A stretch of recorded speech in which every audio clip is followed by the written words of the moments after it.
Hi guys, कैसे हैं आप सब। स्वागत है आपका आज के इस नए वीडियो में। मेरा नाम है अंकित और आप देख रहे हैं साइंस साला। दोस्तों, आज के इस वीडियो में हम क्लास 9th के chapter 5 the fundamental unit of life का सेकंड पार्ट कवर कर रहे हैं, जिसमें हम सेल ऑर्गेनेल्स के बारे में समझेंगे। वो कौन कौन से होते हैं और उनके क्या क्या फंक्शंस रहते हैं। जी, हालांकि जो स्ट्रक्चर्स वगैरह होते हैं वो हमें अपनी बुक में देखने को मिल जाते हैं, लेकिन हम उनके फंक्शंस को अच्छी तरीके से नहीं समझ पाते। इस चीज़ को हम इसी वीडियो में कवर करेंगे, ठीक है। इससे पहले मैं इसका फर्स्ट पार्ट बना चुका हूँ, जिसमें मैंने न्यूक्लियस, मेम्ब्रेन और जो साइटोप्लाज्म होता है उसको कवर किया है। तो आप आई बटन पर क्लिक करके उसे देख सकते हैं, ठीक है। और 9th का जो फर्स्ट चैप्टर है वो भी मैंने कवर किया है, तो आप आई बटन पर क्लिक करके उसे भी देख सकते हैं, ठीक है। तो बिना देर के हुए वीडियो को शुरू करते हैं। वीडियो पसंद आए तो लाइक जरूर करें, अपनी चैनल को सब्सक्राइब करें और चलते हैं अपनी वीडियो में आगे। गाइज, ये तो आपको पता है कि हमारी जो बॉडी होती है वो अपने आप को हील भी कर सकती है कभी कोई कमी आने पर, और रिकवरी भी कर सकती है, ग्रो भी कर सकती है, और बहुत सारी बायोकेमिकल रिएक्शंस भी हमारी बॉडी में होती रहती हैं, जिसके लिए हमारी बॉडी को मिलकर काम करना होता है। उसे एनर्जी चाहिए होती है। इसके लिए हमारी जो बॉडी की सेल्स होती हैं उनमें कुछ सेल ऑर्गेनेल्स प्रेजेंट होते हैं, जिनके अलग अलग फंक्शंस होते हैं, और वो एक साथ मिलकर हमारी बॉडी को ग्रो करा पाते हैं, ठीक है। तो इस सारे काम के लिए सेल ऑर्गेनेल्स हैं। तो देखते सारे ऑर्गेनेल्स कैसे कैसे काम करते हैं। तो गाइस, जो पहला सेल ऑर्गेनेल है इसका नाम है एंडोप्लाज्मिक रेटिकुलम, यानी कि इसे हम ER भी बोल देते हैं। दोस्तों, ये जो है वो काफ़ी ज़्यादा जो मेम्ब्रेन्स होती हैं, मेम्ब्रेन बाउंड ट्यूब्स, उनका एक पूरा बहुत बड़ा जाल है, एक बड़ा नेटवर्क है, जो कि सेम जिसे हमने प्लाज्मा मेम्ब्रेन के बारे में समझा था उसी के जैसा दिखता है। लेकिन दोस्तों, ये दो पार्ट का होता है, दो तरीके का हो सकता है। एक है RER और SER। इसका मतलब है रफ एंडोप्लाज्मिक रेटिकुलम और सॉफ्ट एंडोप्लाज्मिक रेटिकुलम। दोस्तों, एंडोप्लाज्मिक रेटिकुलम का मेन काम जो होता है, एक तरीके से कहें तो प्रोटीन, फैट्स और लिपिड्स को बनाना, उन्हें सिंथेसाइज कराना, जिससे कि बॉडी हमारी अच्छी तरीके से फंक्शन कर सके। जिसमें आप समझते हैं एक एक करके। जो रफ एंडोप्लाज्मिक रेटिकुलम RER है, इसका काम होता है दोस्तों, इसमें पाया जाता है एक राइबोसोम। क्या पाया जाता है दोस्तों? राइबोसोम्स पाए जाते हैं। राइबोसोम्स का काम होता है प्रोटीन की सिंथेसिस करना या प्रोटीन को बनाना, ठीक है, प्रोटीन को सिंथेसाइज करना। जो मोस्टली जो एक्टिव सेल्स रहती हैं, बॉडी की एक्टिव सेल्स होती, उसमें राइबोसोम पाया जाता है, और इसका काम प्रोटीन को सिंथेसाइज करना होता है। अब दोस्तों, आपको बताऊं कि जो प्रोटीन होता है, आपको पता है कि हमारी बॉडी में बायोकेमिकल रिएक्शंस जो प्रोसीड होती हैं वो एंजाइम्स और हार्मोन्स की वजह से प्रोसीड होती हैं। तो अगर हम एंजाइम्स और हार्मोन्स की बात करें तो बेसिकली वो प्रोटीन्स के ही बने होते हैं। बेसिकली वो प्रोटीन्स के ही बने होते हैं, बस वो उनके स्ट्रक्चर और फंक्शंस थोड़े अलग होते हैं, इसलिए वो एंजाइम्स और हार्मोन्स में पार्टिसिपेट करते हैं या उसकी तरह काम करने लगते हैं, ठीक है। कुछ स्पेशल टाइप्स ऑफ प्रोटीन्स होते हैं, ठीक है। तो राइबोसोम का काम क्या है? प्रोटीन को सिंथेसाइज करना। अब वहीं दूसरी तरफ जो सॉफ्ट ER है, ठीक है, सॉफ्ट ER है, उसका काम है फैट्स और लिपिड्स की फॉर्मेशन करना। फैट्स और लिपिड्स की फॉर्मेशन करना, जिससे कि सेल्स के जो फंक्शंस हैं वो अच्छी तरीके से प्रोसेस हो सके, ठीक है। वहीं दूसरी तरफ जो प्रोटीन्स और फैट एंड लिपिड हैं, ये तीनों मिलकर एंजाइम्स और हार्मोन्स की जो भूमिका है, जो रोल है, वो अदा करते हैं, ठीक है। तो इस प्रकार से एंडोप्लाज्मिक रेटिकुलम का पूरा काम रहता है। गाइस, जो सेकेंड ऑर्गेनल है वो हमारे सामने आता है गोल्गी अपैरेटस, ठीक है। तो इसका काम क्या होता है?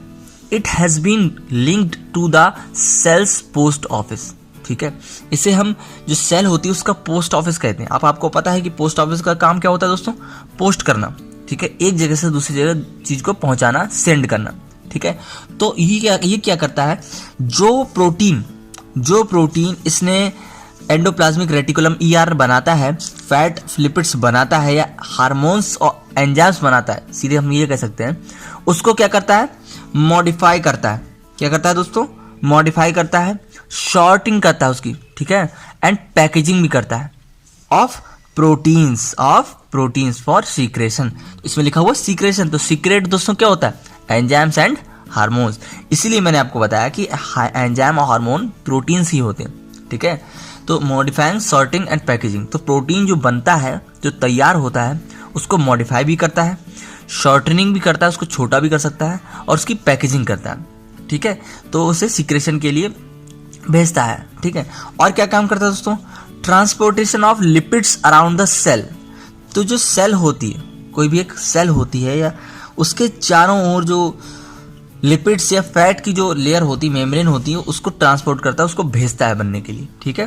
तो ट्रांसपोर्टेशन ऑफ लिपिड का काम भी सेल के चारों तरफ कौन करता है? गोल्गी एपेरेटस ही करता है, ठीक है। और तीसरा काम क्या है दोस्तों? तीसरा काम जो है, जो लाइसोसोम्स होता है, ये तीसरा हमारा ऑर्गेनल है, इसका क्रिएशन भी कौन करता है? गोल्गी एपेरेटस ही करता है, ठीक है। और अगर इसके जो शेप है, इसकी बात करें तो इसका शेप कुछ इस तरीके से रहता है, ऐसे करके, इस तरीके से काफी सारी पैरेलल स्टैक्स होती हैं, पैरेलल स्टैक्स होती हैं, ठीक है। इस चीज को क्या बोला जाता है दोस्तों? सिस्टेरेन। क्या बोला जाता है? सिस्टेरेन।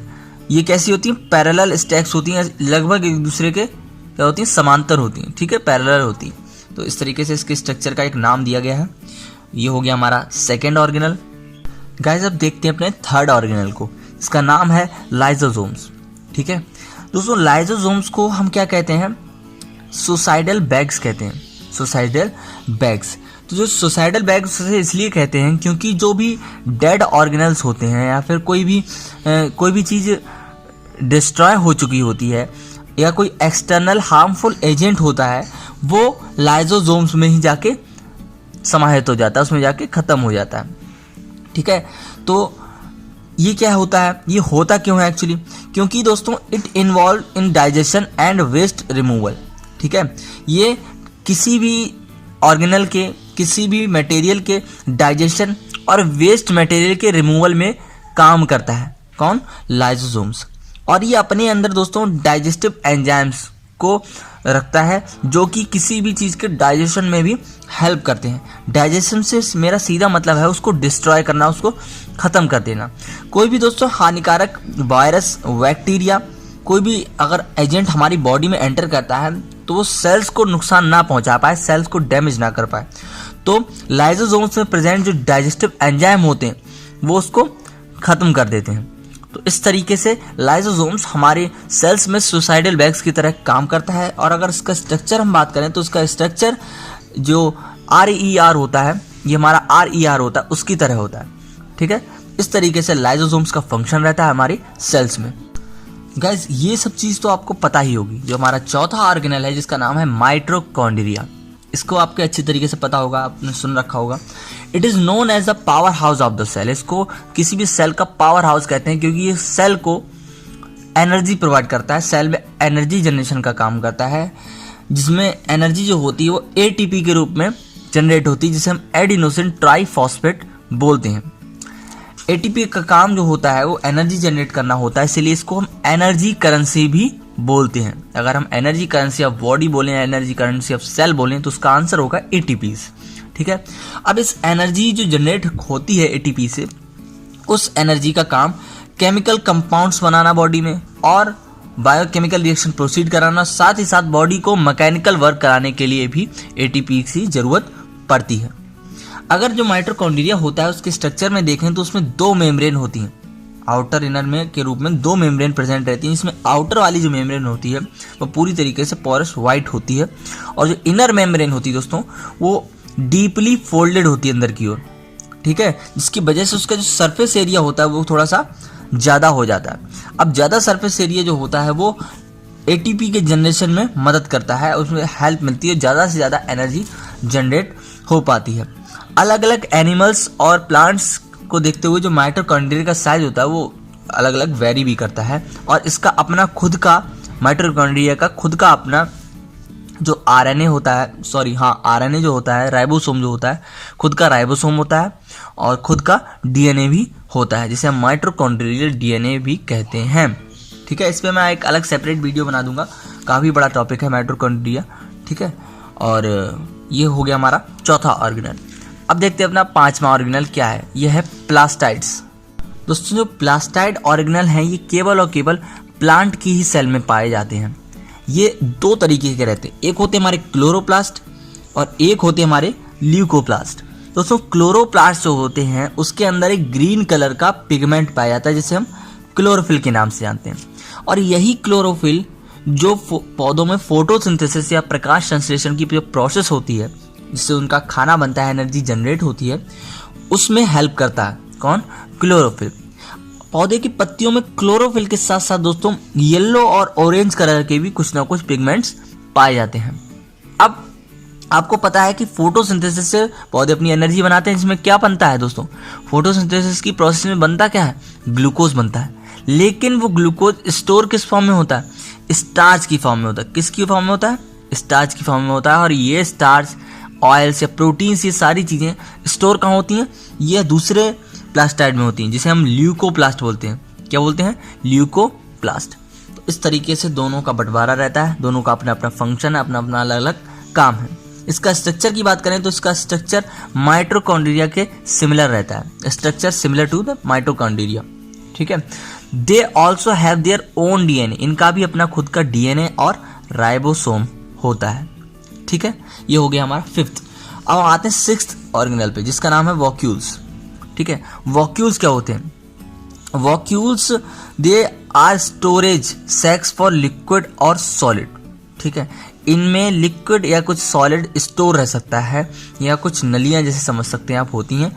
जो प्लांट्स की सेल्स होती हैं उनके जो वॉक्यूल्स होते हैं, ठीक है, वो सेल्स का लगभग 50 to 80% पार्ट जो होता है वो घेर के रखते हैं। उसमें जो 50 to 80% वॉल्यूम रहता है वो वॉक्यूल्स का रहता है सेल्स के अंदर।